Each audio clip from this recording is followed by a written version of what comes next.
Welcome back to the Ask Pastor John podcast with John Piper. Podcast listener Bridget writes in to say this: Pastor John, I love the Lord deeply and my faith continues to grow, but I've always struggled with Matthew 27, verses 45 and 46. Why would Jesus call out to the Father, "Why have you forsaken me?" when Jesus knew the answer? It was for this very reason Jesus came, to be forsaken on our behalf.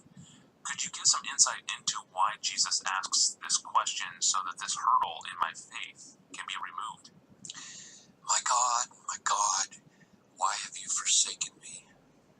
Those terrifying words occur in the two Gospels, Matthew and Mark. Matthew 27:46 and Mark 15:34. As Jesus is hanging on the cross near death, so it says, about the ninth hour, Jesus cried out with a loud voice. Amazing. How did he have any strength to do a loud voice? Eli, Eli, lema sabachthani, the Aramaic form. That is, my God, why have you forsaken me? Now, one very important fact to remember is that these words are the exact first words of Psalm 22. And that's important because Jesus seems to have known that the whole psalm, in some way or other, was about him. Because at least 3 other parts of this psalm are quoted in the story of his death. So you got verses 1 and 2. This is what the psalm says. Why are you so far from saving me? From the words of my groaning. Oh my God, I cry by day, but you do not answer. And by night I find no rest. My God, why have you forsaken me? And then verse 7. All who seek me, see me, mock at me. They make mouths at me. They wag their heads. And those exact words, they wag their heads, quoted in Matthew 27:39. And those who passed by derided him, wagging their heads, to show that this psalm is being played out in the death of Jesus. And then verse 16 of the psalm, they have pierced my hands and feet. And then verse 18, they divide my garments among them, and for my clothing they cast lots. So the words, my God, why have you forsaken me, are part of this psalm that contains, as it were, a script for Jesus' last hours. Now, why did he say it?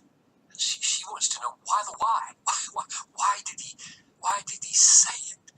And here's a 3-part answer. 1, there was a real forsakenness. That's why. My God, why have you forsaken me means he really did. He really did. He's bearing our sin. He bore our judgment. The judgment was to have God the Father pour out his wrath on us, and instead he pours it out on him, and that necessarily involves a kind of abandonment. That's what wrath means. He gave him up to suffer the weight of all the sins of all of his people, and the judgment for those sins. And we cannot fathom, I don't think we can begin to fathom all that this would mean between the Father and the Son.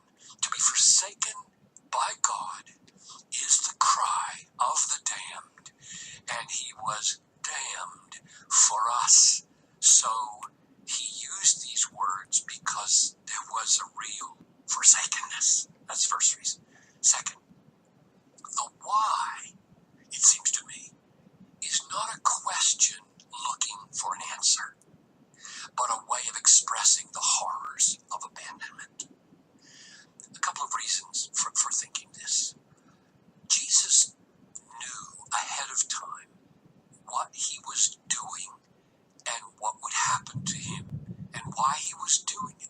His Father had sent him for this very moment, and he had agreed to come, knowing all that would happen. Listen to these words. This is John 18:4. Then Jesus, knowing all that would happen to him, came forward and said to the arresting mob, "Who do you seek?" Gave himself up. So he knew it was coming. He knew everything. And another reason is that the moment was one of agony, not theological curiosity. The moment was one of agony. And a third thought on the fact that he's not asking a question so much as expressing a horror is the words are a reflex of immersion in Psalm 22. Seems, I mean, they're a direct quotation, but you don't, when you're hanging on the cross, you don't say, "Oh, I want to quote some scripture here."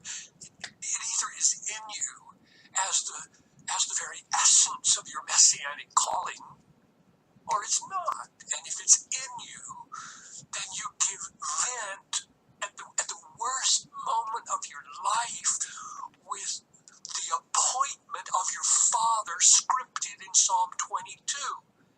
That seems to be right at the heart of what's going on. Let me read verses 22 to 24 of this psalm. It goes like this. Psalm 22.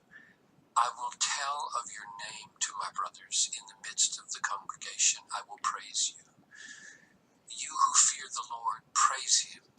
All you offspring of Jacob, glorify him. Stand in awe of him, all you offspring of Israel.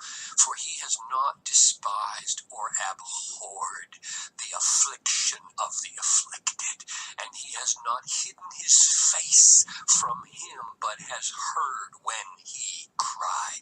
In other words, this psalm ends with a note of triumph. So Jesus isn't curious about wondering, how's this going to turn out? He had embedded in his soul both the horrors of the moment of abandonment, and he had embedded in his soul, for the joy that was set before him, I've got a promise, and God will not despise me. In the end, he will take me back. So at some level, he knows it's not a final cry or an ultimate cry. He endured the cross for the joy that was set before him. And the why is not a request for a theological answer. It's a real cry of spiritual desolation with words that were second nature because his whole life was scripted by God.